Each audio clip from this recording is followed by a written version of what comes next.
Hi there. Thanks a lot for staying with us here on Prime Morning. It's time now for us to get into our conversation. And you just had the issues about cocoa farmers and how we're going to be dealing with them. Cocoa Asante brought a perspective of it, and we're definitely hoping that, in fact, the president had a cabinet meeting with regards to that, and we're hoping that that issue is also resolved. But fellow Ghanaians will return, God willing, tomorrow here on the show. But a big thank you to Franco Trading Enterprise and Okowa Natural Fruit Juice. Kindest courtesy will bring you news flash here on Prime Morning.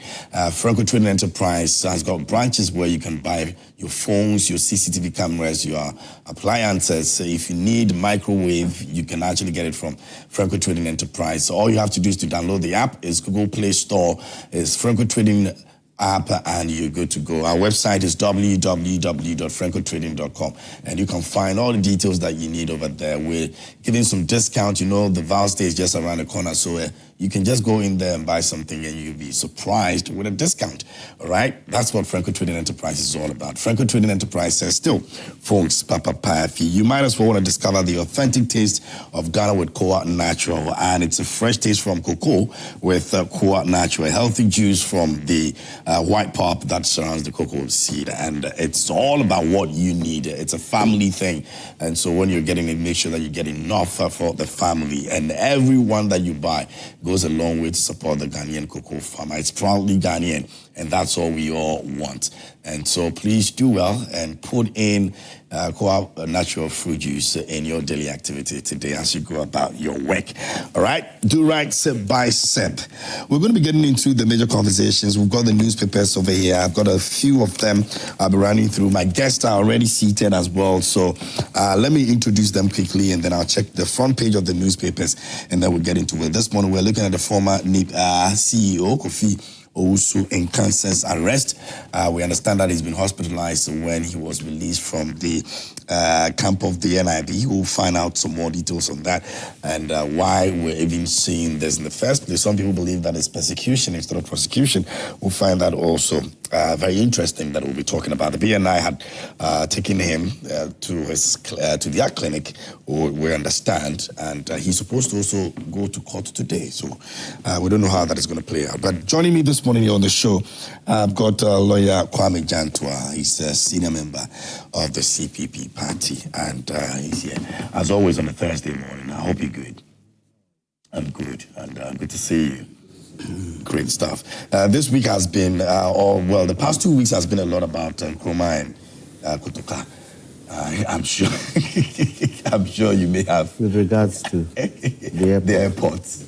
But you know me, I've already said it over and over again that it should be changed. I haven't hidden my comments on the airport being named after Kotoka. Because I don't understand how the entry point of a country should be named after a coup maker. See, a lot of people doing the comments weren't there. A lot of people who are commenting... You heard about Paul Adamoch. They are all commenting on history. They weren't there. Some of us were there. And it's not the act of the coup. It is what happened during the coup. And the number of people who were killed on that day, and the mayhem it put the country in, and the reasons why that coup happened. So, for me, I don't see how. I do not see how. Then they should name the German airport after Hitler. Okay. Should they not? Should they not? A coup is what? It's against the law. Isn't it not? It's against the law. No coup maker should be applauded. No coup maker should be applauded. It's against the law. You are overthrowing a democratic country, overthrowing a constitution of a democratic country. And tell me, what good did he do Ghana? Are we not suffering from it? Fortunately, this young man wasn't born. So he would only go by history. I'm saying some of us were there. I've told you our story before. Yeah. When the soldiers came to the house, what they did. I don't want to repeat it. So it is not just a question of, we are using it to remember our history. Coup maker. I don't see how. Very well. Speaking about the young man, Isaac Jihad is here with me. In reference to lawyer, he's the deputy youth organizer for the MPP. My brother, good to see you. He's been lost for a while. I was coming to that. Kroma is yes. But I'm happy to be back here, and good morning to your cherished viewers. It's always a delight to work with your outfit, and I hope that we also contribute to this meaningful discussion. I mean, hopefully, our contributions here will not lead NIB, in a Rambo style, coming to arrest us. At least we have chosen to be citizens before any other. There won't be any situation like that. And also joining me is Honorable Peter Yankwachiaka. He's here with me. He's the former MP for MP Central. It is Smoke. All right, so this is Smoke Thursday. Honorable, how are you? Thank you very much. Good morning to your cherished viewers, especially my constituents. And I think this is the first day that I've had the opportunity to also put on my smoke to signify my support for the president in Zambia. And I think let me wade into a little bit in what my senior said about Kwame Nkrumah. I think I've not hidden my admiration for the man. I mean, when he was there, I was just a kid, but at least I lived through his period a little bit, and I could see that there was a lot of injustice done to the country due to his overthrow. And I don't think it would be right to honor anybody who set the country back. Yes, if those who are against Nkrumah, but I think we are all living through what he did for the country. If you consider the Akosobo Dam, the Tema Harbour, the Tema Township, Kwame Nkrumah University of Science, I mean, I can go and name them. And the way he brought African personality onto the world stage. And we should honor that man. And not only the coup maker, I don't think that, because our constitution now permits that if somebody is trampling on our freedom, you have the right to overthrow that government legitimately. So it's not only that he did a coup, but because he did a coup against a very good man, a man who had dedicated himself, his whole life, for the emancipation of the African continent. So I think in that light, it should not be there at all. If anything at all, I think if we are going to change it to Kwame Nkrumah, when the opponents one day, maybe in 30 years when they come to power, they are definitely going to change. So I support the call that we name it Accra International Airport. But definitely Kotoka, being there is long overdue. It shouldn't be there at all. Okay. Because he did a disservice to this great country of ours. Very well. You can also join us with your messages on WhatsApp. Our WhatsApp line is active. We're streaming live on Facebook as well. You can also join us there and send your messages over there. We'll be reading them here on the show. But let me go through the front page of the newspapers that we have. The Ghanaian Times this morning says that GTA CEO cautions hospitality operators against unlawful service charges. Page 13 has got the story on that. And CSM kills 2 in Upper West region. And also restore Ghana's economic credibility, President Tax Advisory Group. 2026 mining in Daba, Confab, come invest in Ghana. Lands Minister woos industry captains, and 2 arrested for alleged prison drug smuggling. That's also captured on the front page by the Ghanaian Times. Now, away from that, the overseer is here, and it says tension brews at ECG over attempt to renew MD's contract. And it's got John Abdullah Jinapo, Engineer William also captured over there, and Engineer Julius also captured there as well. GRA dismisses price hike fears over new VAT Act, and MIF strengthens partnerships and promotes sustainable mining at African Mining in Daba 2026. And ADB holds annual Thanksgiving service, reaffirms commitment to strategic vision. That's the overseer this morning. Ghana to begin licensing medical industrial cannabis cultivation, NACOC says so. Commonwealth Council, MIDA, explore investment opportunities in Ghana's agri sector. That's also captured by the overseer. The Accra Times is here, and it says that hold high the flag of Ghana with highest ethical standards. President Mahama charges new ambassadors, and Mahama urges gender equity in surgical training. Baba Jamal is unsafe. Mahama recalls him from Nigeria. Majority caucus want annulment of his victory. And Nelson Blay Nakote laid to rest. Unimac mourns with the family. That's the Accra Times this morning. The news Guide Africa says reality and fictitious polls, the Julius Debra factor for NDC 2028 victory. Julius Nikwe empowers NDC grassroots with over 1,000 jobs at DVLA. NPA boss projects Ghana's regulatory strength at 2026 Nigeria Energy Summit. And the cocoa crisis gets solution as government set to announce reforms today. Bank listings on Ghana Stock Exchange, BOG, inaugurate committees, and that's also the News Guide Africa. The last one for me will be the new finder. Ghana's economy projected to expand by 5.67% in 2026. Page 8 has got a story on that, says Data Bank. Economists advocate stronger price regulation to curb market inefficiencies, and women lead the charge in Ghana's growing tech space. And the GSE capitalization surpasses 180 billion Ghana cedis, and that's the new finder for me. And well, speaking about women and empowerment, I read something very interesting about Gaddafi yesterday, about how he was able to panel a lot of women as his bodyguards and also part of his security, and what it sought to do for him as a ruler at the time. And you still want to give some credit to women out there. So yeah, to all the amazing women doing some amazing things this morning. Congratulations to you. Anyway, let's get into it. And former Chief Executive Officer of the National Entrepreneurship and Innovation Program, NIP, Kofi ofosu-kankam, has been admitted at the hospital following his arrest and questioning by the National Intelligence Bureau, NIB. His lawyer, Nana J. Bafo, who is also the Member of Parliament for Menchia South, confirmed the development in an interview on Asempa FM Sekosi sent.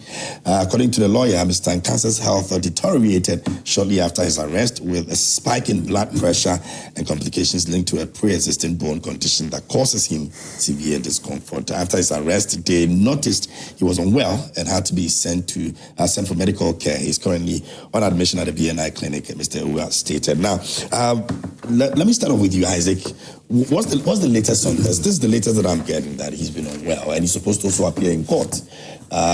Some of your members on social media have said this is persecution, and the government should actually intervene with what is going on with regards to cancer. What's the latest on that? Well, I mean, I think that yesterday on your sister station, Ekusi, we all heard the discussion that went on concerning the fact that initially they had said that they were going to detain him without bail, but subsequently, I mean, cause and order from above eventually had him being allowed to go, and they mentioned that today they are going to put him before the courts. But you see, this issue is one too many.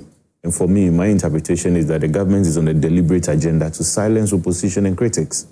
That is because the whole country, and I nearly fell for it. I mean, all over the social media space, you see content being engineered to favor a certain narrative about a government that is listening and is caring. But recent events often tell otherwise. We've seen the issue of Adrian Panana. We've seen the issue of Honorable Intim Fojo. We've seen the issue of Fanti Comedy. It's as though anytime somebody comes out to say something about this particular government, intimidation becomes the order of the day. And you see, this is a government that touts itself as a listening one, a government that has rebranded and come back as the second coming of Christ, where John Mahama is supposed to be the saint of all, and is supposed to be the father that is listening to everybody. But anytime somebody speaks against this government, it comes with some form of harassment and intimidation. We saw the case of Sir Obama, who had posted a video on social media talking about how individuals are wielding weapons across the country and the need for the IGP to pay attention to such a thing. The next thing, what happens? We had security officers go into his home in a Rambo style, break the door and arrest him. In all of this, you ask yourself, the police mounts billboards in town and tell us that the police is your friend. Volunteer information. Talk to us. The only way you fight a crime is when somebody comes with you with information. If in all honesty, you keep arresting and intimidating the very people who are supposed to bring you the information, what sort of partnership are you going to have? In the instant case, Kofi ofosu-kankam goes on air, just like ordinary citizens who have freedom and the right to speak their mind. without any, infractions. And of course, this thing must be guided to talk about how somebody may have paid money in order to secure scholarship. And then what follows? A directive by the president issued by a secretary that the NIB should investigate. What do you expect the NIB to do? Is to extend an invitation. And if indeed, and for me, that's why I read meaning into the letter. For me, where I say it, this letter seems to teach a lesson rather than say that come and help us investigate what supposedly is loan. Because this is not the first time we are having issues of scholarships being sold. In the previous administration of my government, this has been something that the NDC touted on platforms. And so if an incident like that or somebody comes out to say something like that, I think it's an opportunity for us to go into the merits of the issue, to get to the bottom of it and understand the veracity of the claim which is being made. But you extend an invitation to the person, and the person shows up. And then, even though the directive by the president's secretary was that investigate and send a report, you choose to now sort of hold the person. Then in future, any person who seeks to bring an attention to the government or any other security service is now wondering, is my speaking up going to lead to my incarceration? Is my speaking up going to lead to somebody, going to cause inconvenience for myself and my family? Because now they are not just arresting you. Out of the blue, security services end up in your homes, just ransacking everywhere, looking for every possible opportunity to intimidate you. I don't think that is it comes with the process when the people are sent to your house to find out. Because but again, the question we need to ask ourselves, is this one of those things that people need to run all around just because they want to investigate a matter? This is an issue which has come into the public domain. Because you see, we can also lay, comparisons. We were in this country when the NDC MP of Akrofrom, Honorable Azuma, made an allegation at a time when it was rife all over the country that people are selling the school placement slots like Chichinga. Everybody was buying some. Don't call me. Just walk into any place. Don't matter the results. Go and pay and somebody will give you a school placement. Whereas the people who have necessarily passed were not getting placements. He sat on your sister station again, Ekosi, and said that somebody was being charged 30,000 Ghana cedis. He's no mean a person than a member of parliament. He's no mean a person than a member of the NDC. Did you hear anybody come from the government to come and say that we're investigating this thing? No, nothing like that happened. And we just allowed it to pass, swept under the carpet as if nothing happened.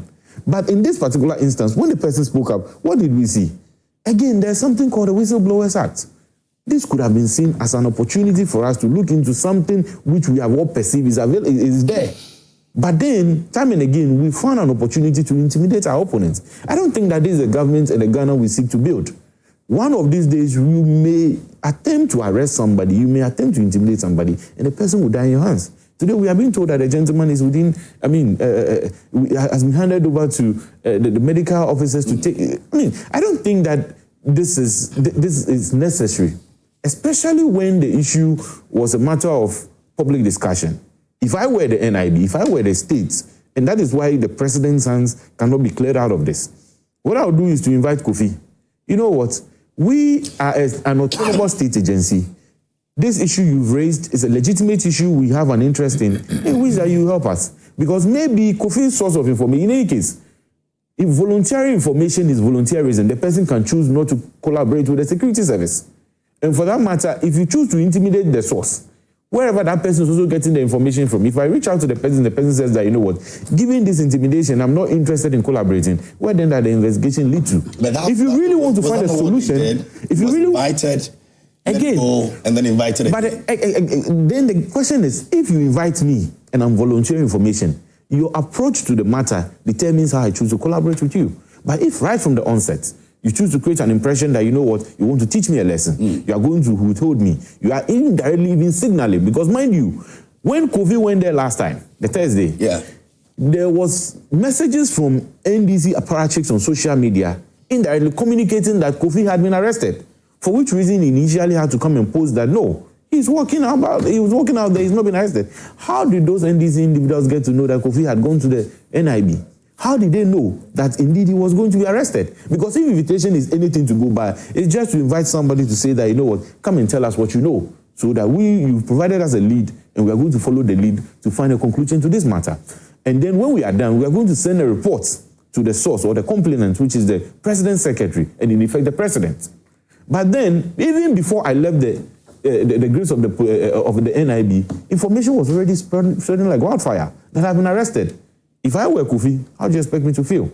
Wherever and whoever gave me that information, I would want to protect that person. And that is not how we build a state. We are building institutions that is supposed to give us resource, that is supposed to indicate that there's a certain change that Abang Papa, so-called Abang Papa branded, which is not steez and keche that they are showing us, is what you are seeking to do. And I don't think that this is the way to go. Okay. I think that civil society groups and individuals in this country must stand up to this form of intimidation because it's one too many. Again, I've mentioned that this is not the first time we are seeing things like this. Anytime somebody seeks to call out this NDC government, the next thing they do is to invade your home. A whole member of parliament, the Reverend Tim Fojo's home, was invaded. What at all? Why do you want to gag people? Is it not this nation that decided that criminal liable is not something that we want to have in our courts, and for that matter, repeal it? If there's a reason why somebody has said something and you want to go on the back of publication of false news, there are processes you use. And especially in instances where these persons are even public officials. And I say public officials because Kofi is publicly exposed. Yeah. He's held national office and everything. You could have invited the person. And again, a government of the day is not a government of the NDC. It's a government of Ghanaian people. And so treat everybody like a Ghanaian and not necessarily NDC versus NPP. Okay. And when I see young people being happy about situations like this, I worry the most because at the end of the day, power is transient. Today, it may be NPP people who are being intimidated. Tomorrow, the NDC may not want in power. Because as I speak to you today, each and every day when I sit down, I become wary of the things I say. But all I do is to find a book and be writing names of possible people who may also answer questions for being happy about the intimidation going on. So KMJ, tomorrow you and I may be the people they are coming after. Let's not be happy about this. Thank you. Very well. Thank you very much, Isaac. Let me go to Honorable... Yes, thank you very much. My good friend has spoken a lot, and I would have sided with him, but for his remarks that there is a government is persecuting the MPP members, which is not really true. Well, we are all in this country. I mean, sometimes we don't have to go back and compare because we want to build a nation. But if they try to politicize it, then you have no choice than to refer them to the excesses during their time. Just recent one was Vama or Oliver. Yes, Vamo. His case is a typical one. You know how he was during the Democracy Hub demonstration. Yes, yeah. I mean he made a comment that if they don't take time how the country is being run, there was going to be something, and he was incarcerated. I mean, what happened to him was indescribable, so serious, and not only once, but on several occasions. Yes, we are in this country. John Jimanapo was being hounded out even from Parliament during their time, and his house was searched and all that. So if we can go on and on and on, and also refer them to what happened during their time. So it is time that now we have to check whether these things come from the government or from the agencies. Because sometimes these agencies, they even want to make the government unpopular. And they can do these things to make sure that you don't get the necessary recognition that you need. But this was a directive right from the... I don't think the president... It was signed by the Secretary to the President. Was the announcement made that you should be arrested? No. The president said it should be investigated. I mean, the man had made some comments, and he said, no, it was the right thing to do, that if a citizen has brought out something, it is good for us to investigate. So that was his directive. But I don't think he asked them to go and arrest him and put him in jail. No, I don't think, knowing President Mahama very well, will never do such a thing. No. No matter what you have done to this man, I don't think he will do that. But sometimes these agencies, we must also sometimes look at their operations, the way they operate. Even now, recently, what happened to Martin Pebu, lawyer Martin Pebu? I mean, it was not right. The lawyers stood up and they made sure that he was not incarcerated. He was asked for investigation just to help the authorities for their investigations. And when he went there, they had to put a big bail on his head, and he had to go in for some time. It's not best the best in the country, the way we want to bring our democracy to some pedestal. So, my brother, let us all come together and say that no, what these authorities are doing may not be good, not necessarily from the government, not necessarily from the presidency. Of course, you are the head, so anything that goes on there, the people there are representing you. So if it's not good, you have to make sure that it doesn't happen again. But from the way I see it, it happened during MPP's time, and if it's happening now, then it presupposes that it may not be from the presidency. It could be that the moment they hear the president saying something, they want just to impress. It could happen that they just want to impress. Why should that be the case when you know that whatever you're doing, if it's not from the presidency, it will go a long way to affect the president, because at the end of the day, he's the commander-in-chief. Yes, that is... Why would people be doing that? It could be even political. I've seen most of the NDC people pulling out receipts of what he did or some of the things he said as far back as 2024, 2020 and all that about letting the law work and all of that. So it's as though somebody has done something before, so let's also do the same thing again. Yes, sometimes if you are going to make some allegation, you must also check yourself. Otherwise, you trigger something on yourself. Should that be the case? If indeed whatever the person said previously was exactly what was happening, should it also be the case that if he also does anything similar to that? No, but I'm saying that sometimes if you are not careful, like I know that I'm a thief, then I go and make allegations against somebody. Are you not sure that I'm exposing myself? It's you are not come to make the allegation. Let us go into your records. So if you are going to make sure that you do these things, but make sure that your hands are clean. So maybe even the arrest is not based on what he said, but maybe because of they will go into your records, find out, who is this man?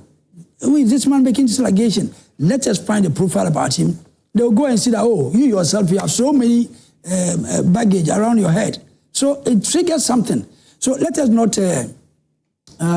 just eradicate some of these things. So we don't know. I don't know what the reason they have given for him going to court. Is it because of what he said, or because they have found certain things against him? I believe that it is so. If you can tell me. There were some of the things that they found in his home. I'll get them, and then including some letters that were found in his scholarship letters that were found in his home when they went there. I went through it quickly, but I'll find it. Exactly. So maybe he knew what was happening in the scholarship secretariat there. So he thinks that this present regime also is doing that. So you open yourself to investigations, and then they went to your house. They found these things. So you have to go to trial. Even though you have held a government to investigate its own self or its own appointees, but you yourself also, you are guilty. So sometimes if you are doing these things, if you know you don't have clean hands, don't try to expose yourself to these things, and then maybe you find yourself in trouble. So if they really found these things there, you cannot say that because he was a whistleblower, these things should not, his crime should not be investigated. Yes, we were here when we heard a lot of things during their time about scholarship secretariat, scholarship being sold. Yeah, it was a common practice. And we all knew. There were a lot of exposés about that. And the NDC spoke against it, and nobody did anything. Yes, NDC spoke about it. Yeah, but you made it. You made allegations, and when they came to your house, they found incriminating evidence against you. Okay, so it means that you know what is happening. That's why if you make allegation about somebody, ask you come and for investigations. Sometimes when you watch these crime movies, the person will kill somebody, and he himself will call the police and make that a report that I saw somebody has killed somebody there. But when the investigations are conducted, you find out that in the end, he will be the culprit, the one who did that. So if you are going to make a report, then you must be very careful of what you are going to do. Maybe he was the one involved. So they have to take you at your, maybe search your house and make sure that you are not the one who is involved, and rather turn around to make the report. So let us wait and see. But if they went against the law, that you take the person, you put it beyond the time permitted by the law, then you have done wrong. And if they tortured him, I don't think they did. Maybe he never expected that, and his pressure went up. Those if he has got a pressure already. But I think the scholarship secretariat. I was a member of the committee of Parliament dealing with education, and anytime we went on retreats on this scholarship, when they came to talk to us, my opinion was that these scholarships are long overdue.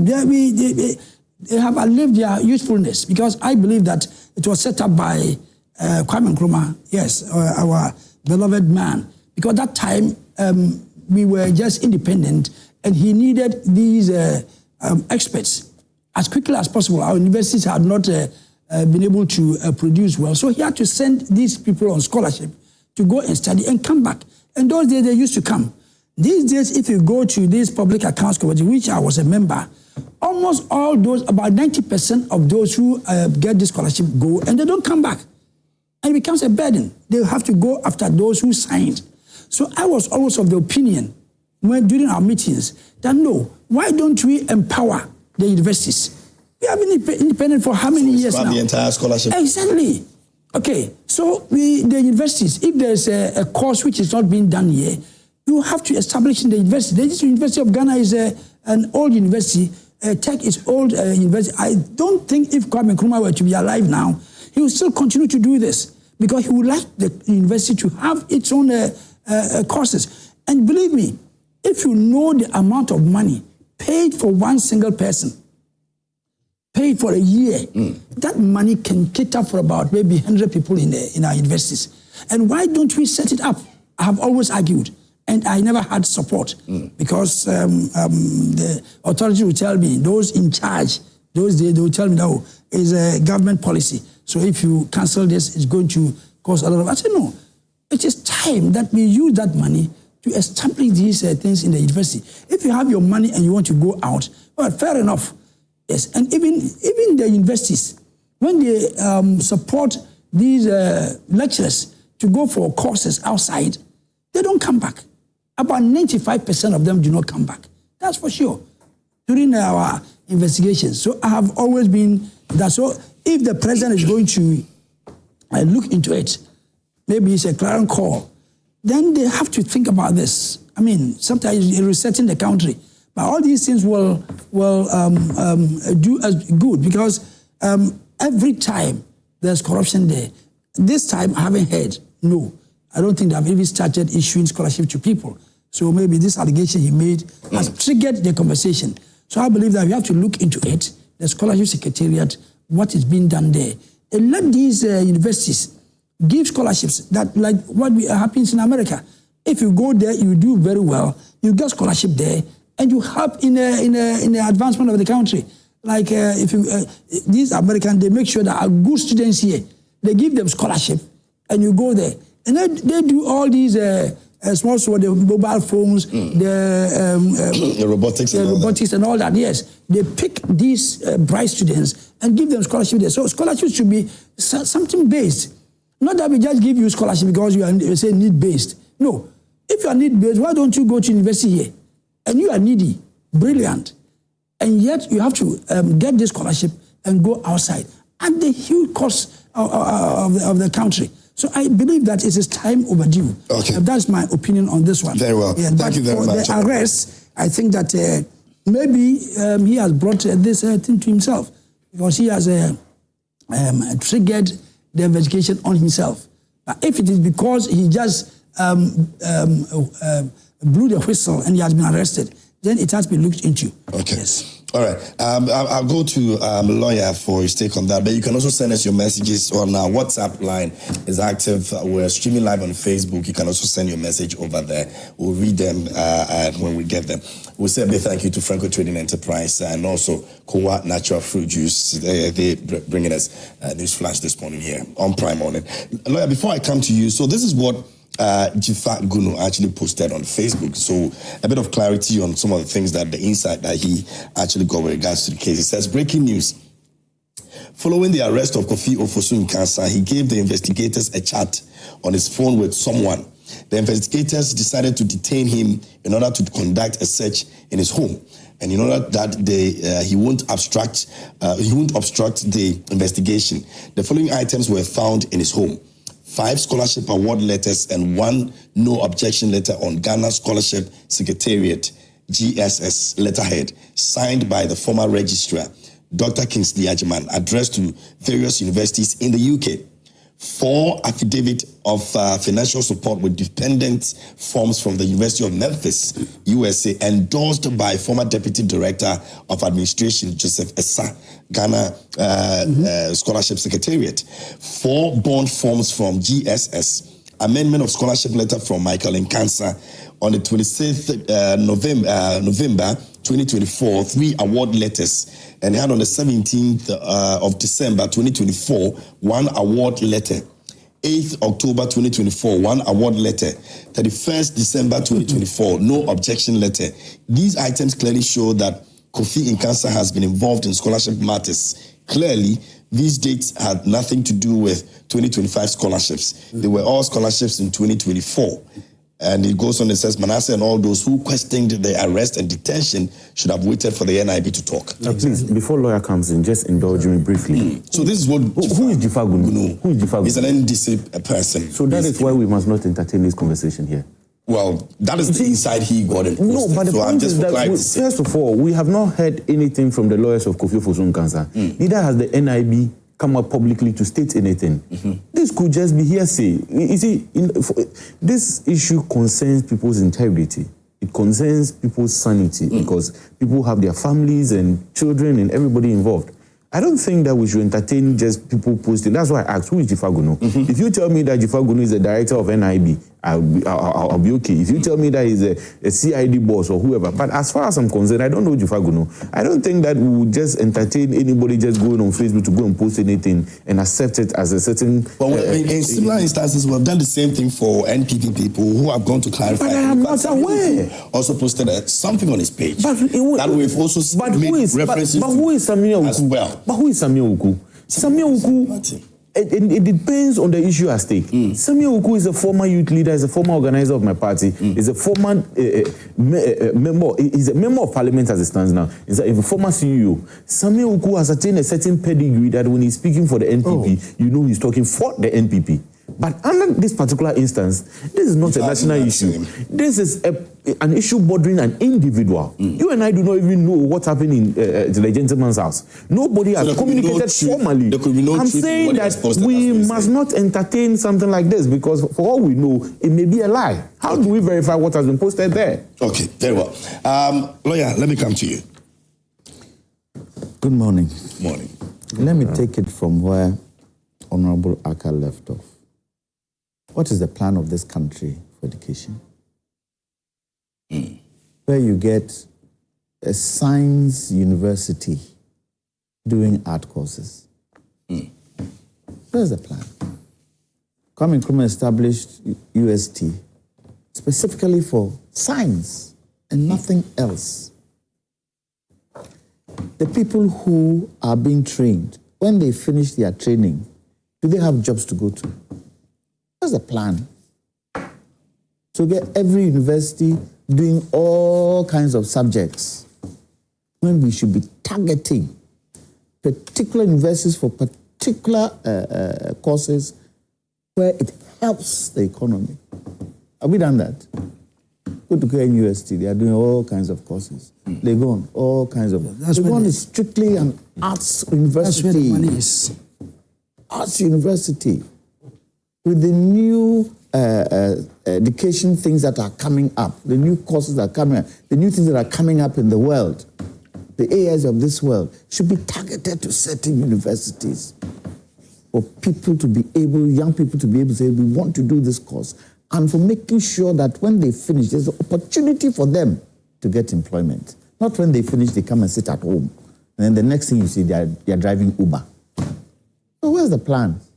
Without a plan, you can't make things happen. Without a plan, in developing your country, building a nation becomes very difficult. And that is where politics now fills the gap. Now, let me come to this gentleman. What was the reason for his arrest? Was it, was it the fact that he was head of scholarship secretariat, was he? No. What was his position? NEIP. What was NEIP. Natural Entrepreneurship and Innovation. So has it got anything to do with scholarships? No. Nothing at all. So what were these letters doing in his house? I'm not sure, and when I was listening to my brother, I kind of deciphered two things. One, certain comments he'd made in the past, and two, the scholarship situation that he was called to come in for. I think we should be very careful how we attach certain things to certain actions. Does he has a condition? Does he have a condition? Well, according to the report that we gathering, yes. He has a condition. And whatever it was that BNI went to do in his house, or the security people went to do in his house, triggered it, didn't it? So is there a correlation? Is there a correlation? Well, based on the health? Yes, based on the health. Yeah. Did the security people know that he had that condition? I doubt. They doubt. Yeah. And if it's triggered it, is it the fault of the security people that it has triggered it? No. They are doing their work, aren't they? They've gone to his house to search. I don't want to go by what you've read on Facebook because you need pure evidence. We need the security service to tell us when we went, A, B, C, D, E, F is what we found. And so because we found this is the action we are going to take. You see, sometimes under the guise of intelligence, things aren't made clear for us to understand. So when we come and sit on these platforms, we are trying to guess and find out the actual reason why the person probably was arrested. I don't think we should pull hairs over this. It's happened in MPP, it's happened in NDC. It isn't right. We should all condemn actions that create things that aren't there. He's been called for a reason. The president indicated, investigate this scholarship thing. They went to his house. I don't know whether the security agencies got a tip-off that he was doing this scholarship thing. Did they get a tip-off? How did they know? And what caused them to go and arrest him?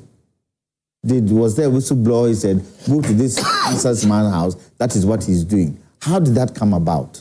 How did the arrest come about? Did he go and say something? And my brother was talking about he went to say something. I don't know what he went to say. Was it on Ekusi say? What did he say that triggered the arrest? That triggered the president to say, we need to investigate this. Or it is the entire scholarship situation that created a certain situation that the president felt, no, this thing must be... He made comments on scholarship on a different media house that there have been issues of people paying for scholarships that they don't deserve. So that's how he was invited to come and help with the investigations based on the issue because the president wants to understand why something like that is... Did he have his evidence? As of this now, we are not sure which evidence is given to the authorities. We should be very careful what we say on platforms if we know we don't have evidence. We should be very careful. We hear politicians do galamsey, which is true, that politicians do galamsey. When we come and sit here, do we mention names? No. Why don't we mention names?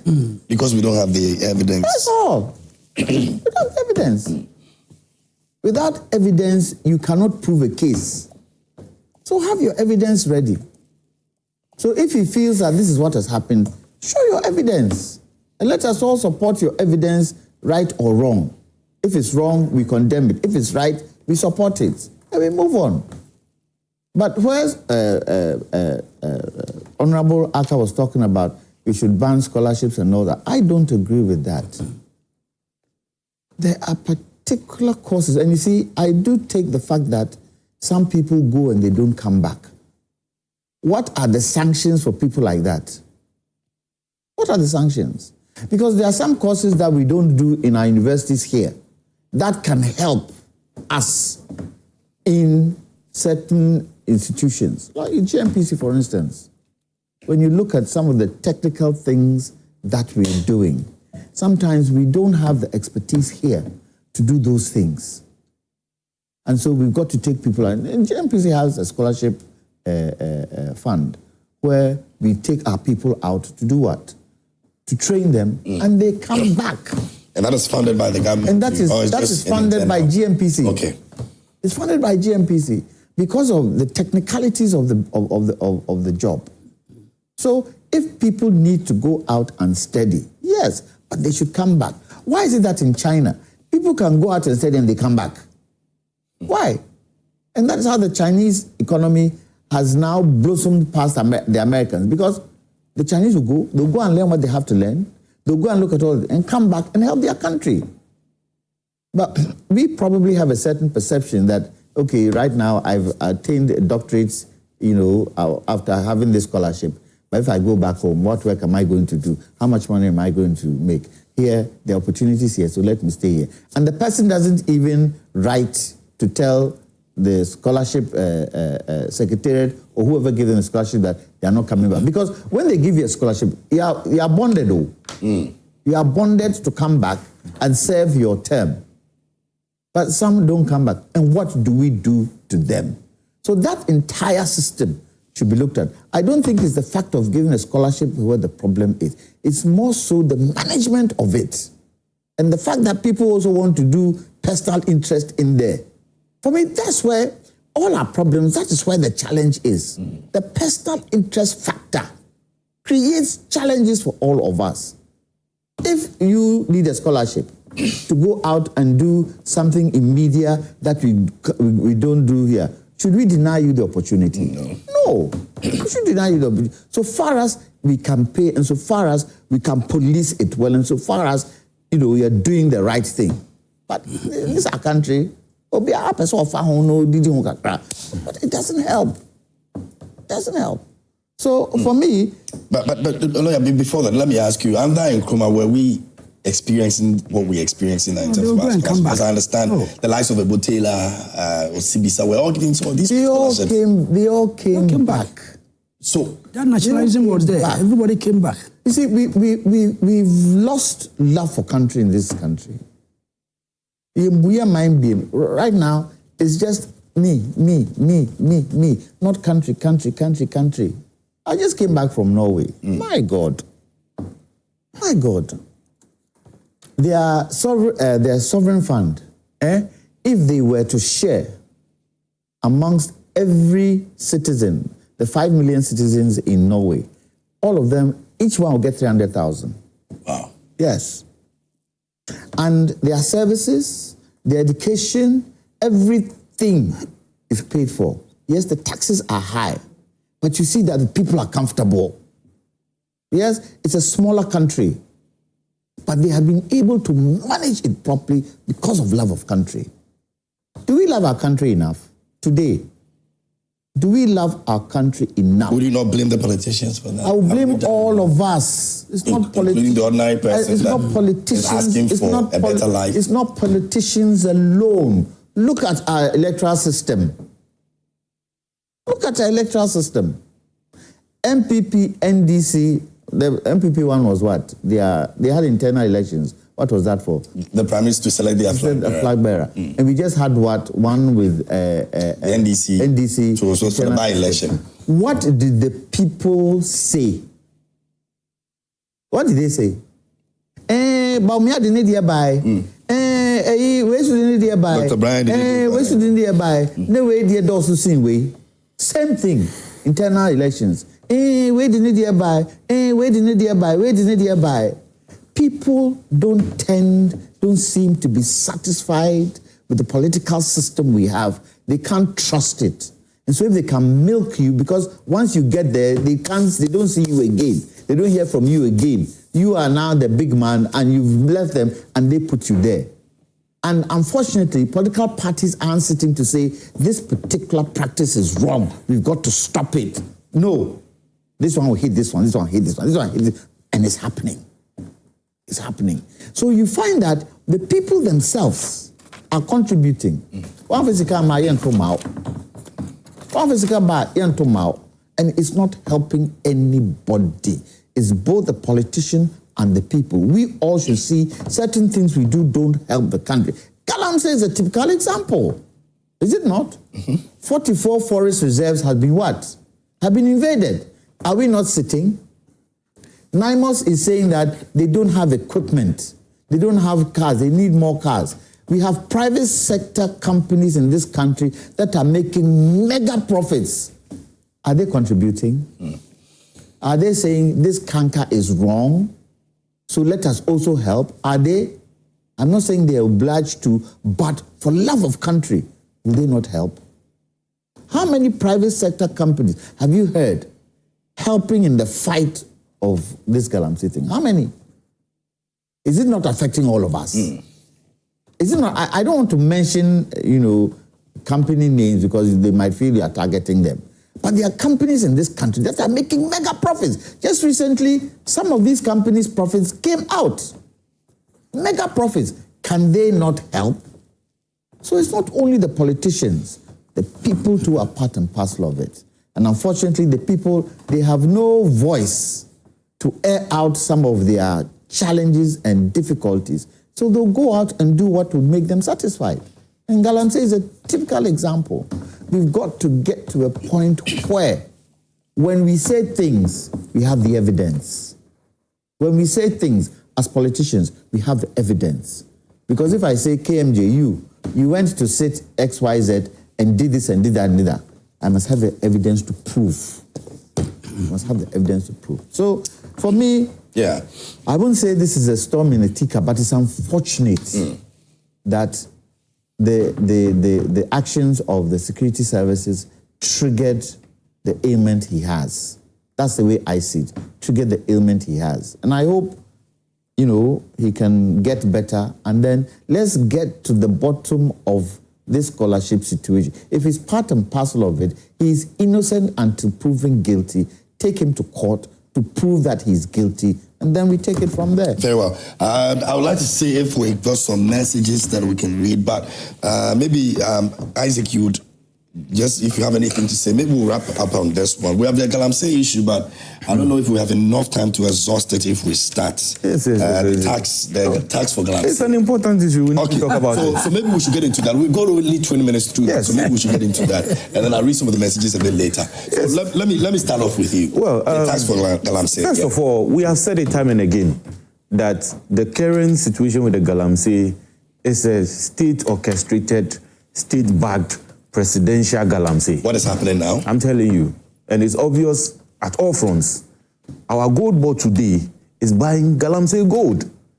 And the president, in the recent encounter with the media, stated explicitly. The Samajevi said that they're not doing that. But that's what he will say.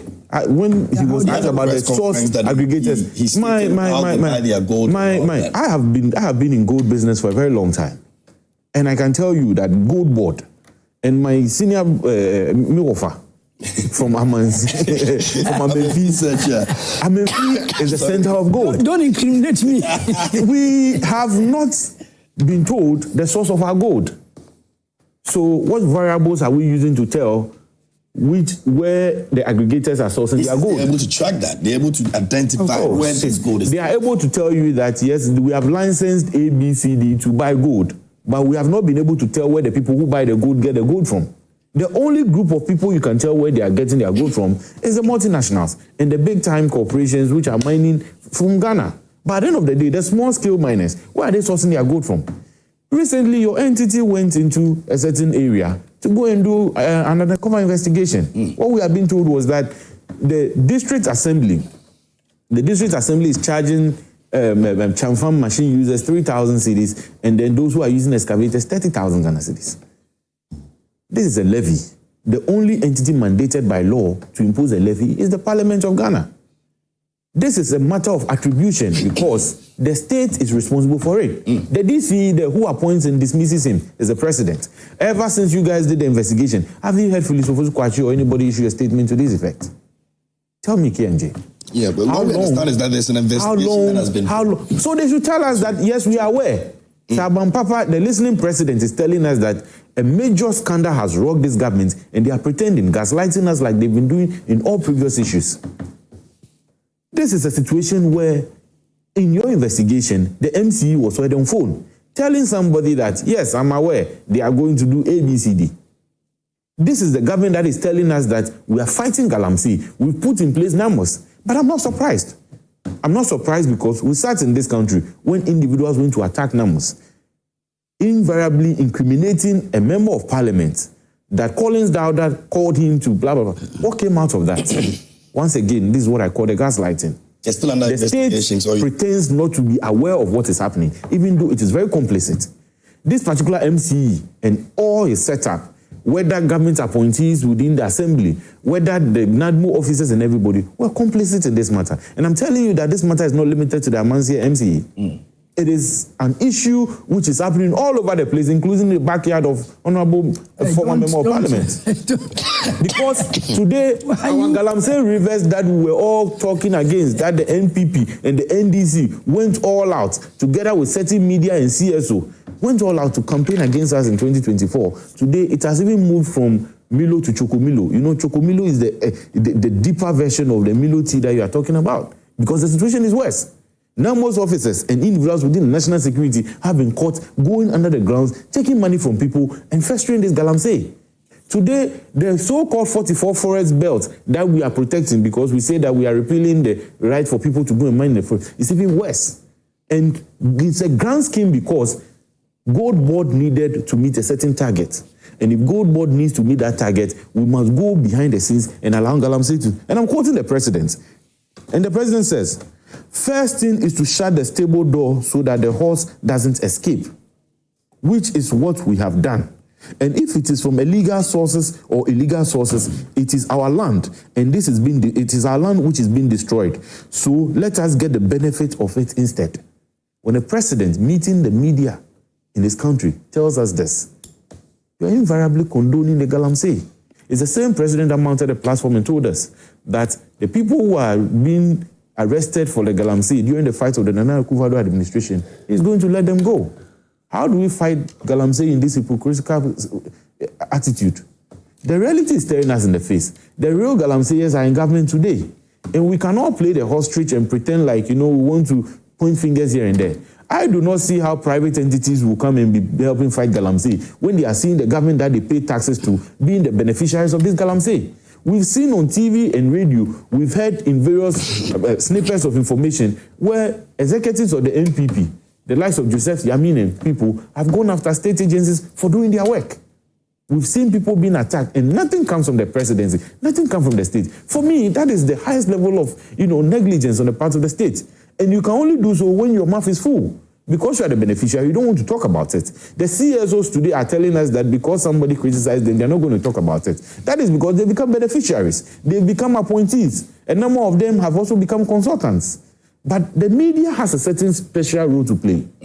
And that is why I don't want you guys, if you ask me my personal opinion, for you to keep quiet about it.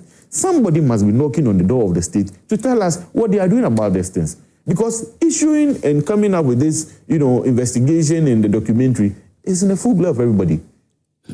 But at the end of the day, the state must be forced to respond to this. Okay. I would have been happy if I get a statement, just like the Secretary of the President has directed NIB to investigate somebody for making just a pronouncement on radio, to tell us that based on these things we have received, but again, after all, what else do you need? What else do you need to investigate when the MCE is involved? When appointees, he has even openly admitted, and there's evidence to that effect, that even people who are willing to, mine in water bodies are part of the thing. But again, I have said it, this is state complicity, this is attribution because the president himself is the one behind it, and he's the one behind it because he's the appointee of the MCE. So if the MCE does something, in international law, we have something we call attribution. If an appointee of yours, who sources his power from you, is caught up in an act, it can be said that you are the one behind it. If the president wants to distance himself from it, he must either call out that person or sack the person. He must be shown in the works of the people. Because you see, we have reached a point where galamsey is not going to be about the talk any longer. Galamsey is a matter of showing working. You condemned, you castigated, you went on demonstrations, you hid behind all kinds of Nicodemus acts just to condemn the Nana Akufo-Addo government. The Ghanaian people said, yes, Messiah, we have heard you. We are giving you an opportunity.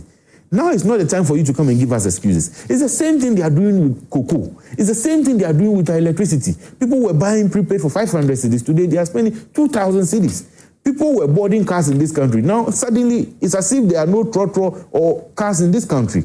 We are told that water is going to be, now people have had to go and demonstrate and present petitions to the Ghana Water Company. This is not a governance the Ghanaian people are asking for. And the least we can do for the Ghanaian people is to be accountable. Okay, very well. Thank you very much, Isaac. Let me go to Onamoya. All right.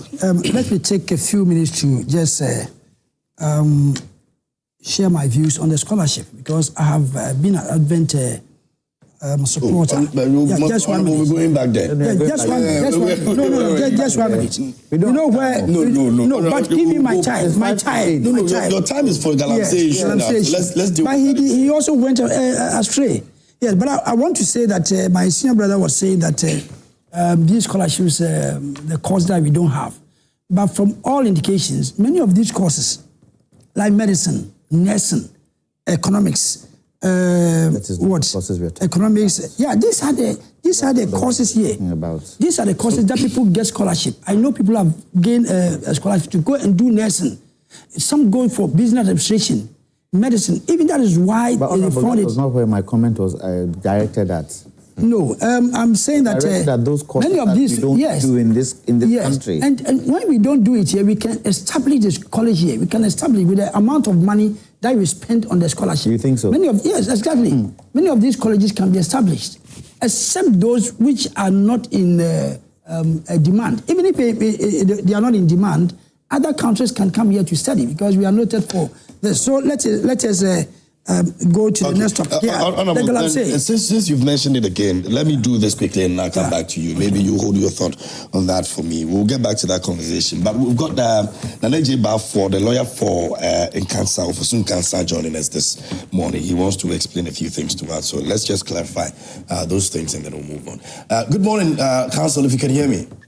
Good morning, sir. How are you doing? I'm very well. Yourself? I'm good, sir.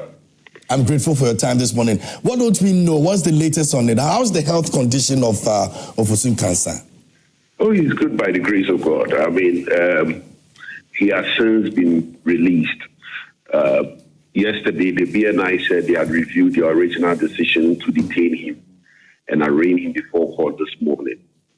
They have still reviewed it. And so we should sure for him granted bail. And we did exactly that. And granted. So he's... Counsel, can you reposition yourself a bit for us? I think we're losing you. No, can you hear me? It's better now. Please go ahead. Okay, so yesterday, after the BNI said that they were going to detain him and arraign him before court, they later said they had reviewed their decision and that they were granting him bail in the sum of 500,000 cedis with 2 sureties. So that has been done already? It's been done already. Very well. When his house was ransacked, we understand what Dzifa Gunu posted on social media. I want to find out, what did they say they found when they went to his house? To start with, this is an ongoing investigation of a state security agency. Now, the question is, how did Dzifa Gunu get to know details of that investigation? BNI is supposed to be a security agent. What happened at BNI, right? Dzifa Gunu is not a member of the state security agency.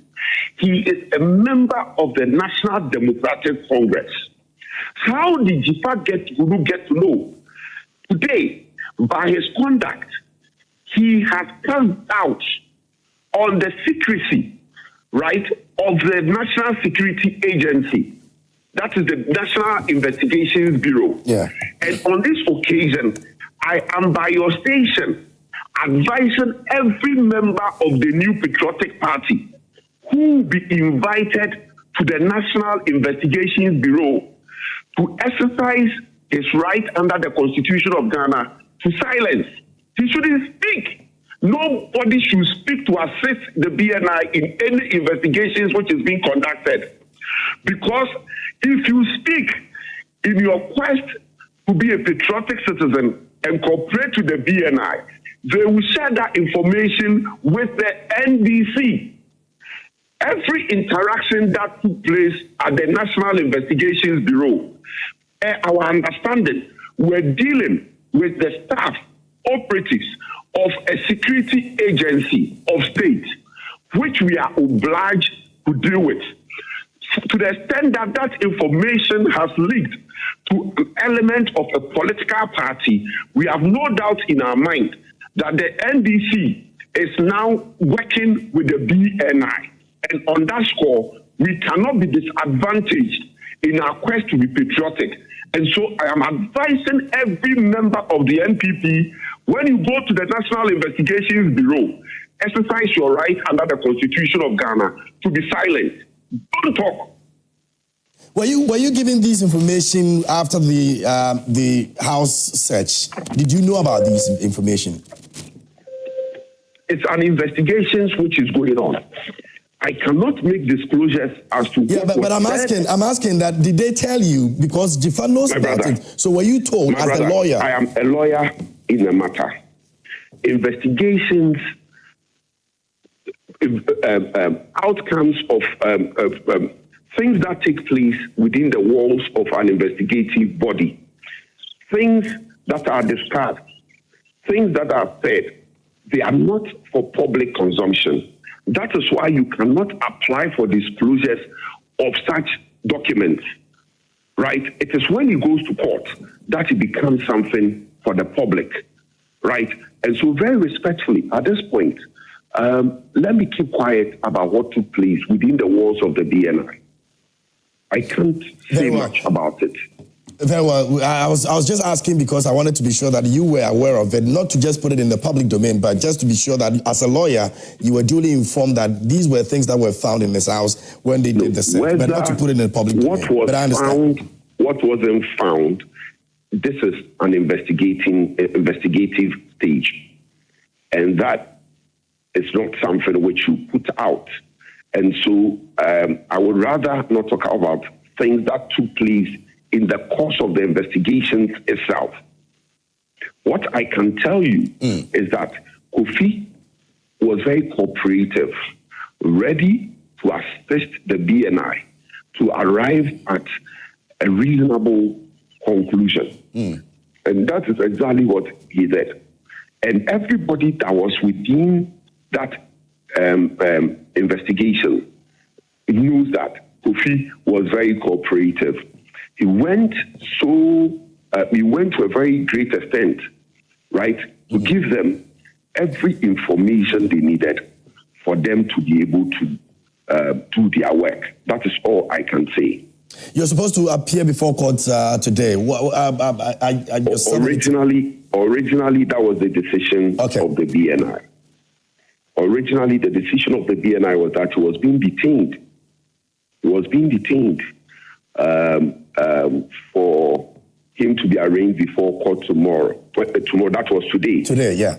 Subsequently, we were told that the BNI has reviewed his decision and he was being granted bail. And so he is no longer being arraigned to court today. He will report to the BNI this afternoon at 12 o'clock. What is the next step that you'll be taking as a lawyer? What are you looking out for? I'm waiting for them. I mean, if they have a case against him, they should just pursue it. And when they pursue it, at that point, we'll do what is required of us within the rules of courts and substantive law. A number of people believe that this is persecution instead of prosecution. What do you? It's without a doubt. The chronology speaks for itself. One, the complainant in this matter is the executive secretary to the president. When we go to the BNI, when you ask them questions, they will tell you that we are helpless in this situation. This is above us. Even the persons involved in the interrogation, they constantly said, this is above us. Even when I said to them that, look, you have charged him. Once you have charged him, he's entitled to bail. They said, this is above us, right? Then they said they wanted to re-engage. When they finished with the re-engagement, we had to wait, which is the practice at the BNI. After re-engagement, you wait for some hours. If you are lucky, an hour. I mean, sometimes you can wait for 2 hours. particularly cases involving politically exposed persons. And so we waited. After waiting for over an hour, they then came to say that they have decided that they are detaining him. I was in the company with the national organizer of our party, Henry Nana Boakye, who is a lawyer and also from my chambers. We were there talking to them, and they said that it's been decided that Kofi should be detained and then arraigned before court today. And I said to them that, look, this matter, it is not a matter worthy of such consequences. Because if you say you've charged him for false publication, the material which is the subject of your prosecution or which is the subject of the case against him, that material is the video recording. What other information do you need such that you have to detain him, right? And they said, this is above us. Subsequently, when I left the place, granted an interview, calling out the executive secretary to the president as being the cause for Kofi's detention, then we were called not long after that they have reviewed their decision, okay, and that they decided to let Kofi go. I mean, look, put all the facts together, right? Under no circumstance would they say they are detaining Kofi without informing the executive secretary, who is the complainant. Under no circumstance would they say they are letting him go, that they will not inform the complainant, which is the executive secretary. And so it is what it is. Subsequently, even on Thursday, before this, on Thursday, when we went to the BNI, right after the BNI, the same Dzifa Gunu came to put out that Kofi had been picked up, right? And then yesterday, you see what he has come to put out again about information that is said to have been information that was that could have only have been known to the BNI because they undertook the exercise. And so clearly, it is a political hand at play, and that political hand is being updated on every step of the way. And so it is what it is. Very well. I'm grateful for your time this morning, Counsel. You're welcome, sir. Great. And that was that for spending time with us this morning, explaining to us the issue that happened with Kofi ofosu-kankam. He's also the lawyer for Kofi ofosu-kankam, and he's an MP as well. And we're grateful to him this morning for the clarity. You cut me off, but I think the man said the information has been leaked. That's what he said. He said information has been leaked to because somebody. Dzifa knows about it, and he believes exactly. That means that what Dzifa posted is true. That's the most important thing. We wanted to know. No, but he said the information has been leaked. Well, based on what he posted on his page, yes, you asked doesn't him, mean that is the exactly. You asked him whether he's aware. You asked him whether he's aware. Yes, and he veered off and spoke at length about 1 hour. But what I picked up is that is an information that is just. He said information has been leaked. Who are doing the investigation? If he doesn't know about it, out there. What Dzifa put out there is something that he believes that could not be truth, but then it's been. It leaked. He said it has been leaked. He's wondering why. Let me ask you a question. Yeah. This message that this thing that was put out there by Dzifa, is it right? I cannot say. I'm not a lawyer. It's not. But I cannot say whether it's right or not.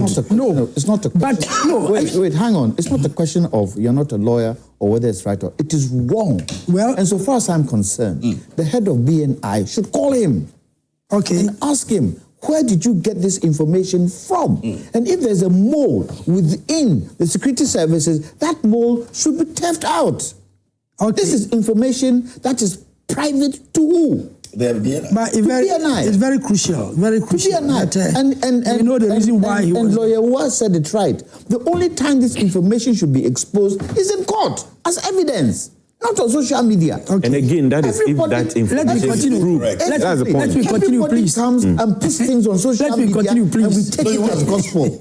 Everybody can put on social. We take it as gospel. We don't investigate. This is wrong. Irrespective of the fact that he's a member of NDC, it is wrong. Well, also the CEO of Digital Center, the Ghana Digital Center, That is his position. I'm just mentioning his position in the Gunu. Dzifa Gunu. Yeah, okay. So maybe it doesn't mean he has the right to do. Maybe he delved into the absolutely. He delved into the computers and found out, came by this information. So let us.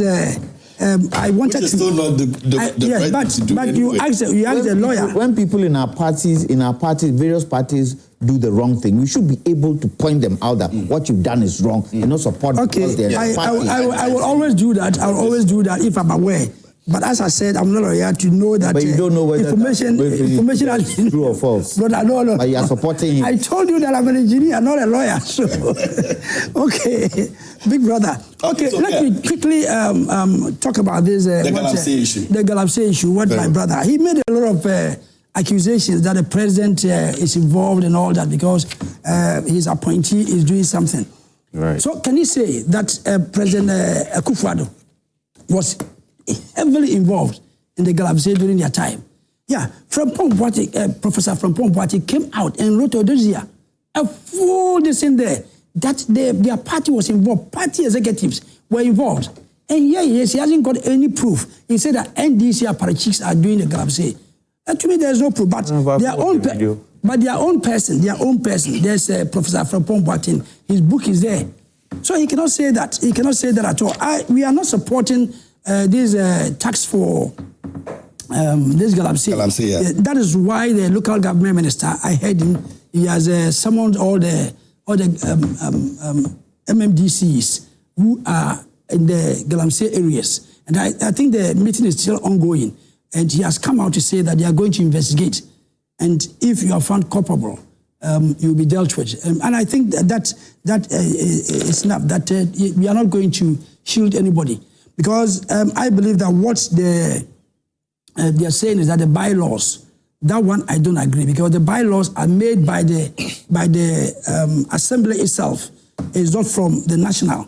So you make your own bylaws. So he's saying that 208. So if it's made 208, maybe that time the Galamsey this was not a headline. So that if they have made it that time, it is up to you now to change the law, because the bylaws are local. You make it locally and send it up for acceptance. So I don't support what you said. Let us see what... Clarify that. The DCE or who was saying is a bylaw. Yeah, they put the up... right to do it. Yeah, they put... Yeah, that's what they are saying. Yeah, they put up... Is that what they are saying? Yes. They put up a statement. I don't know whether you are aware of that statement. The... Honorable, can you pass a bylaw to tax prostitution? That's what I'm saying that... I don't support. How can you use a law that is in place? I'm saying that to do an illegality. I'm saying that it's not right. No, but let's not. So we are all. No. Who is justified? It doesn't. Who is justified? I said no. He was rather illegality. No, he was rather. Some funds are banned. Yes. He was rather saying it's a letter. You can see it that it was in their bylaws, so he doesn't see anything wrong with that. And that I'm saying that I don't agree with them because as a DCE. You have to have that knowledge and know that, no, this is now the topic in discussion. So if you have that bylaw in your books, you have to delete it completely. You have to let the assembly meet and then you take that from your books. So there's no justification for him at all. That's what I'm saying. And I think some of these people should be educated. That's what I was saying. That educated. Educated. A lot of people are calling for yes. Let me speak. When they are destroying the environment, what education? That is why you would expect the president to have step aside for that investigation to go on. What investigation do they need? A lawyer, you say you're a lawyer. Destroying the environment. I'm not supporting him. With enough proof. I'm not supporting him. So I'm saying that the letter they wrote is out of place at all. It's out of place. Okay, that's what I'm saying. That some of these people, if you are really well educated, then you will not write such a letter. I'm condemning that letter. That some of these appointees must be very careful. If you have knowledge, you are educated, and then you have got this problem, then you come out to defend that you did that because there were bylaws there. That is unacceptable. That's what I'm saying. That sometimes some of these appointees do not have the... Has he shown us the bylaw? Has he shown us the bylaw? Nobody has. Has he shown? He should come and show us that the bylaw is not right. It's not right. No, it's not. Which bylaw, legitimizes an illegality? No. Listen, bylaws are local, okay? Every assembly makes the bylaws depending on the situation. What they do? No, they made a bylaw that have to tax these people. What's the law? So you're talking it's a law. I'm saying that this is bylaw. No, bylaw.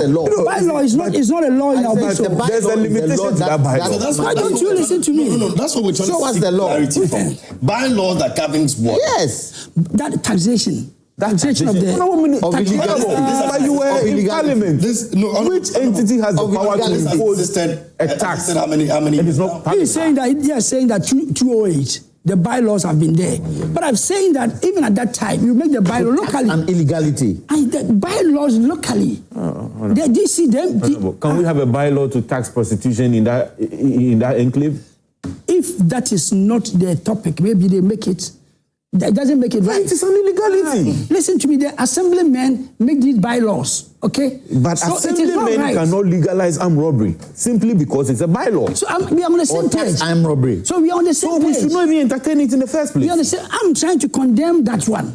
I'm trying to condemn it. Chief, you can be it's unfortunate. It's unfortunate that you didn't bring that letter up. They were using this one to defend themselves. I said, no, it is not right. I'm looking for it, but I've not seen it. Yeah, he said it's not right. I'm saying that it is not right for him to say that. Okay, because if that time it was right, now, when this government came into power, they are saying that no, everybody is on the heels of Galamseyers. So you, the DC, you don't have to pick that bylaw, which was made in 208, and to go and tax Chamfine people. No, it is absolutely wrong. What does the bylaw say? What does the bylaw say? I've not seen any bylaw. I've been looking for it, but I've not seen it. So what does the bylaw say? The letter. So throughout NPP's era, that bylaw was not in place. It was there. Then they were taking money from Galamseyers? Yes. It is never true. It is long time. It is never true. No, Isaac, let it is never true. Lawyer, please do 2 minutes for me. We have only 5 minutes to end this segment right now. I don't know. With regards to this particular yes, they can say something quickly. You see, it goes to show that, unfortunately, people who are supposed to make sure that this thing is stopped are implicit in this Galamsey thing. Gatekeepers. They're implicit in it. I want a situation, and I will take my good friend, the Minister for Mines and Mineral Resources, Boa, when they gave him the position, he said he's going to expose all politicians in this thing. Have we seen it? Have we seen it? Yesterday, your sister station, PM Express, Joy News. Yes, Joy News did a program on what it takes parliamentarians and the president to run for election. 200 million. Who earns 200 million in this country? So where's that money coming from? Where is it coming from? If Galamsey is not part and parcel of it, we need to be able to expose this thing, and we need to do it collectively. Collectively. Not one party comes, they do something small. One party comes, they do something small. One party comes, do something small. Me, I'll keep saying, my good friend, comrade President Mahama, be ruthless. The army people are in the barracks. They have fine equipment. Move it into Galamsey areas and show that we have the power to stop this canker. It is a war. The war that is going to kill all of us quietly. Very well. Let me read some few messages and then we'll wrap up for this morning. This one says, good morning to you. Galamsey or illegal mining ought to have been criminalized by now. The practice should be treated as a crime against humanity, and Ghanaian law should have classified Galamsey operations as a felony, punishable by jail terms or imprisonment. Such measure would have served as a deterrent, preventing illegal mining around our river bodies and farmlands, and eliminating the need for any ongoing debate about Galamsey. Aaron Babako Komisa sent in that one from Latabio Koshi. Let me go to this one. It says, good morning, KMJ. In all honesty, is this the risk that the NDC promised Ghanaians with a clear case of intimidation and harassment of political appointments? In fact, the unlawful arrest and detention of Kofi, ofosu-kankam is a clear case of persecution and nothing else by the government and the NIB. This kind of reset agenda is absurd, and the president must be seen protecting the fundamental human rights of the citizens and not using state security agencies to harass people. The culture of silence is emerging under the watch of President Mahama, and this is not the reset agenda he promised Ghanaians. Know that power blinds and shift from one direction to another can occur without notice, and this clueless government must tread cautiously. Ghana doesn't belong to the NDC and the government of the day. From Abdul-Razak in Tamale. This one over here says, good morning. Our appreciation for your good work. For those who see Kotoka as a hero and patriot, can they explain why the CIA had to pay the coup makers so much to stimulate their patriotism? All the factors that were destroyed, were they also dictators? The agenda was clear to even the blind. They better bow down their heads in shame. From Alex Saki in Cape Coast. Let me read this one. It says, good morning. Wando Fuseni here is from Samini Northeast. About the renaming of Kotoka International Airport, personally, I feel it's not going to do us any good as a country, considering the fact that there are other pressing needs that this government should be using the chunk amount of resources that would go into this renaming process for. If not for anything at all, people are crying and wallowing in water crisis across the breadth and length of the country. And so these resources should rather be channeled into something life impacting and meaningful. Use these resources to look into the water issue. Some of us in the northerners, especially Tamale and its enclave, it's so bad down here. I mean, how do I even explain to someone that, okay, and he has a very long one that, okay, someone that the remain, someone out there that down here, we buy a gallon of water for 3 cedis. Northerners, if the renaming is going to be done, then it should be named Nkrumah International Airport and not Accra. All right, you disagree with it, but you're still giving it a name. They're proposing a name that should be given to the airport. Anyway, this one says, good morning. NDC's former policy, talk, neglect, repeat. If the NDC treated farmers like humans, Ghana wouldn't be starving. You can't call yourself a leader and still treat farmers like that. Okay. This one says that, good morning, sir. Please ask the NPP to tell us whether they harvested their gold from Jupiter to start their gold for oil project. NPP cannot condemn Galamsey because it was their social intervention to enrich themselves at the peril of the environment and human lives. And Samuel Buache says the NDC led by Mahama appears to be employing diversionary tactics by focusing on issues like the arrest of individuals such as Kofi, ofosu-kankam, while neglecting pressing national concerns. Cocoa farmers are struggling due to unpaid funds, and recent increases in electricity and water bills have further strained households. Although fuel prices have decreased, the benefits have not been passed on to consumers. Robin Peter to pay Paul. The administration's approach to Galamsey activities and taxation raises questions about the priorities. Rather than victimizing former officials, the president should address these critical issues. Free Kofi, ofosu-kankam. Now, regards to Dr. Mahmoud, let me go on this one. And it says that, good morning, sir. It's better to read more text messages than giving more airtime. No, I'm not even going to read your message in the first place. You don't discredit anybody that is on this show. If we have the time, we read your messages. And we appreciate the fact that you send your messages to us. But don't discredit the distinguished personalities that we bring to this studio. We don't have to do that anyway. The last one for me is Nana Ekuamuabuat in Ablekuma Central. Good morning, KMJ. The goodwill that Ghanaians have for this government is rapidly eroding due to its lackadaisical approach to fighting Galamsey. It isn't surprising that almost a week since Joy News released Galamsey expose of the DCE of Amasia Central, the said gentleman is still at post, always majoring in minors. That's Nana Ekuamuabuat. Who sent in that one. And a big thank you to all of you who sent your messages to us this morning. We don't take them for granted, and we appreciate you for that. That'll be all for this morning. Let me say thanks to lawyer Kwame Jantuah for joining us this morning. He's a senior member of the CPP, and also Isaac Hyde joined us this morning as well. He's also the deputy youth organizer for the MPP, and Honorable Peter Yao I can also join us this morning as well. Former MP for Amansie. I'm MP Central. Former MP for Amansie Central. Now nobody wants the Amansie position. But you don't want to be an MP. The letter is here. Oh, so letter you can, send it to me. Yes, send it to me. I want to read and find out why they had bylaws that we are not aware of. You know, the tragedy with Galamsey is the fact that we can't at least ban it for a while and restructure it for it to do good business. That is one thing I don't understand. Because you should be able to do that. Yeah. Restructure it and it creates good employment for everybody. Anyway, not when the state is a beneficiary of all that happens in the sector. Koa Natural Fruit Juice this morning. This flash was proudly brought to you by these amazing brands. Go out there and make sure you patronize them.